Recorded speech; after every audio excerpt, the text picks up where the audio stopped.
The parchment is cracking under his fingers. It is August 1347. A scribe sits in a stone chamber in Toulouse, southern France. The room smells of wet ink and candle wax. Outside, the streets are emptying. People are whispering about the sickness coming from the ports. Something dark, something that turns skin black, but he has work to finish.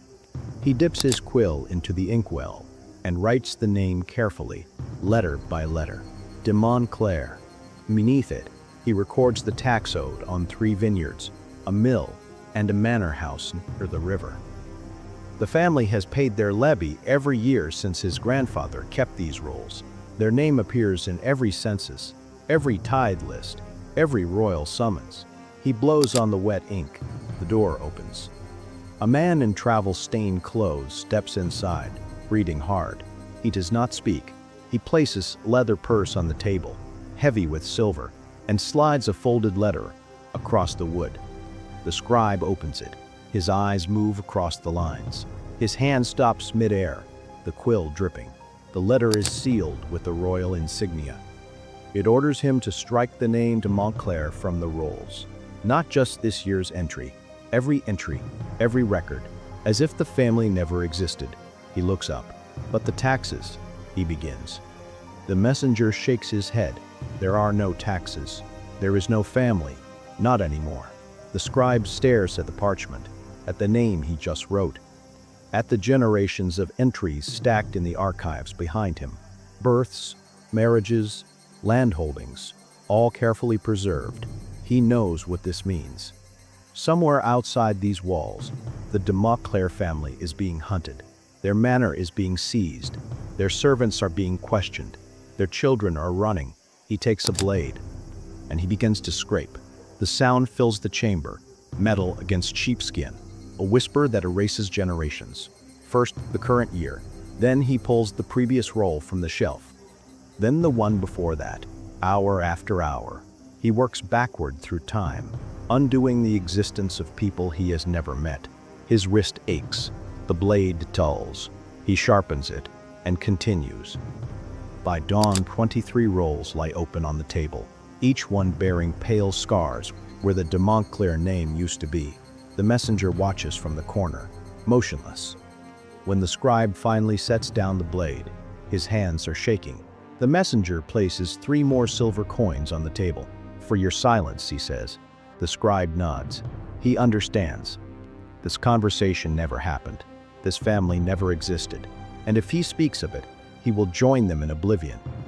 To understand what happened in that room, we need to travel forward 700 years to a dusty municipal archive in Toulouse, where a historian makes a discovery that changes everything. The year is 2003. Dr. Claire Beaumont is cataloging medieval tax rolls for a regional heritage project.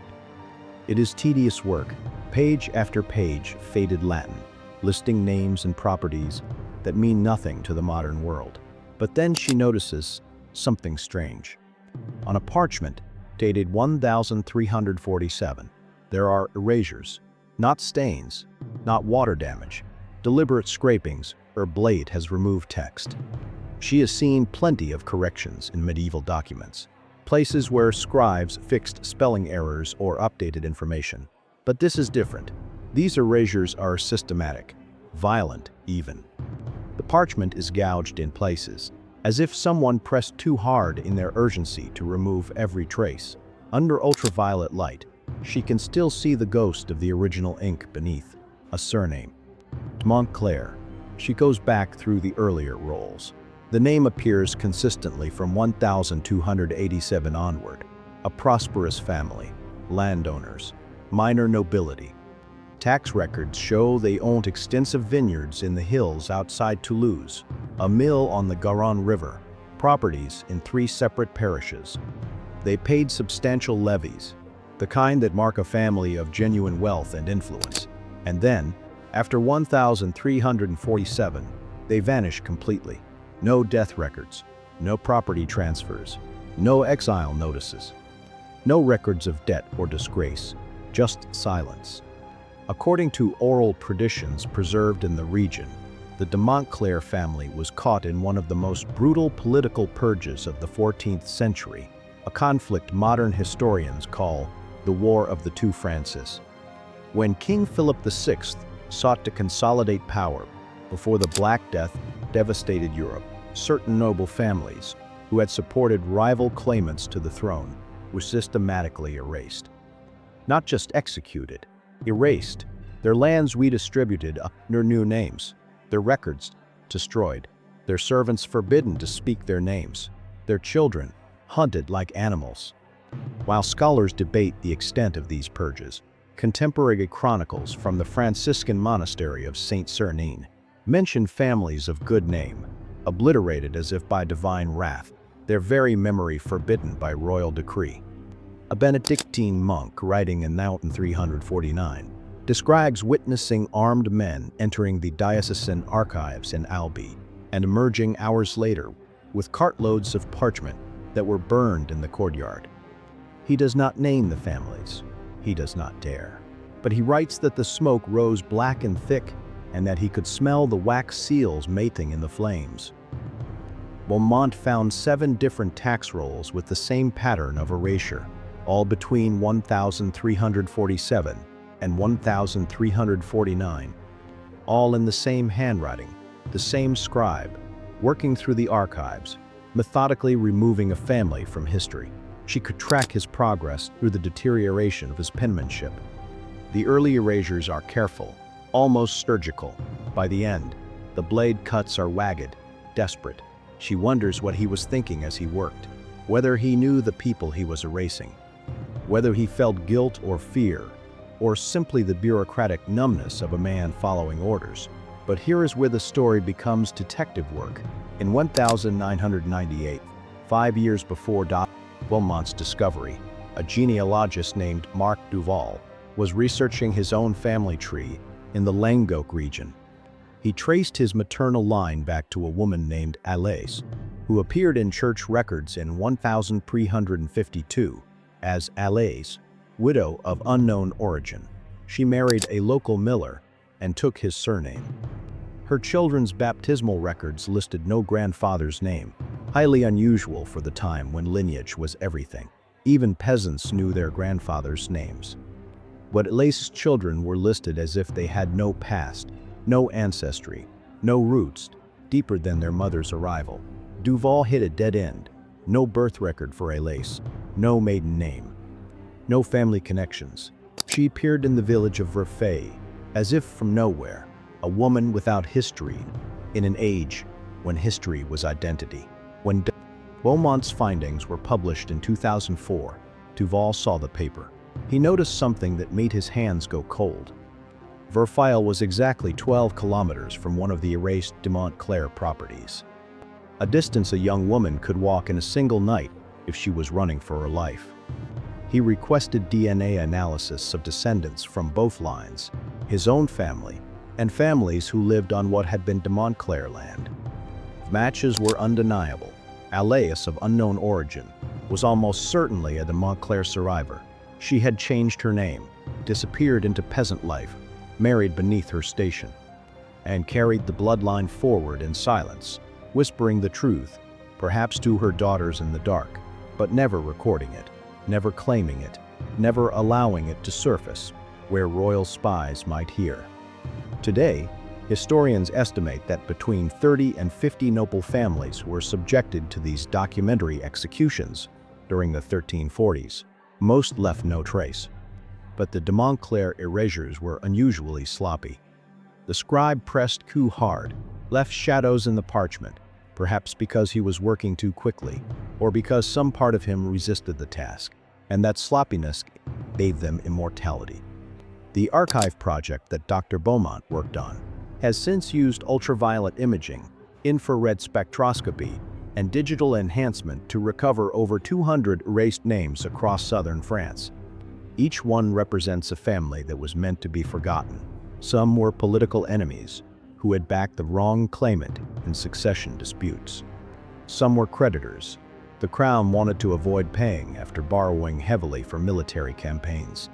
Some, historians believe, were simply in the wrong place when someone powerful wanted their land, their vineyards, their water rights. The medieval tax roll was more than a financial document. It was proof of existence. To be listed was to be real, to have legal standing, to own your place in the world.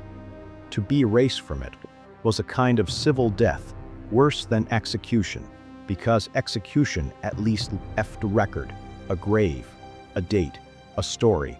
To be erased was to become nothing, a ghost, a rumor, a name old women whispered when they thought no one was listening. But the scribes did not anticipate future technology. They did not know that ink leaves chemical traces that survive scraping. They did not know that 7 centuries later, light itself would betray their erasures. One of the recovered de Montclair entries lists a daughter named Elias, age 14, in the 1346 tax roll, 1 year before the erasure, the same name. The same age that the widow of unknown origin would have been in 1352, accounting for the 6 years between the erasure and her marriage. He would have been 15 when her family was destroyed. Old enough to understand what was happening, old enough to run, young enough to disappear into a new life without anyone questioning her too closely. In 2019, Marc Duval stood in the Toulouse archive and placed his hand on the glass case, protecting the 1347 tax roll. Beneath the UV light, his ancestor's name glowed faint purple against the parchment, de Montclair. He wept. "They tried to erase us," he told the archivist, "but we are still here." Today, there are estimated 11,000 living descendants of the de Montclair line, scattered across France, Canada, and the United States. Most have no idea. They carry the blood of a family that was meant to vanish, hidden in surnames, like Duval, Martin, Bernard, common names that offered camouflage, in an age when an unusual surname could mean death. But now, genetic genealogy, or archival science, are bringing the lost families back. DNA databases, cross-referenced with historical records, are revealing connections that were deliberately severed 7 centuries ago. People are discovering that the peasant ancestors they thought they came from were actually displaced nobility, survivors who traded their titles for their lives. In 2022, the municipality of Toulouse erected a memorial plaque near the old archive building. It lists 23 recovered surnames, families erased from the tax rolls between 1347 and 1349. The de Montclair name is first on the list. Underneath, the inscription reads, "They sought to remove you from history. History has remembered." Every year on August 15th, the approximate date of the original erasure, descendants gather at the memorial. They read the names aloud. They light candles. They recite a medieval prayer that begins, "We are the children of those who survived." Some bring copies of the UV-lit tax rolls, pointing out the ghostly names of their ancestors to their own children and grandchildren, because that is the thing about trying to erase a family. You can destroy their records, burn their estates, forbid their name from being spoken. You can send armed men to every archive in the region. You can threaten scribes with death if they speak. You can redistribute the land under new names and pretend the original owners never existed. But if even one person survives, one frightened, 15-year-old girl who walks 12 kilometers through the night to a village where no one knows her face, if she lives long enough to marry, to bear children, to whisper the truth or totters in the dark, then the family never truly vanished. They went underground, they waited, and 700 years later, they came back.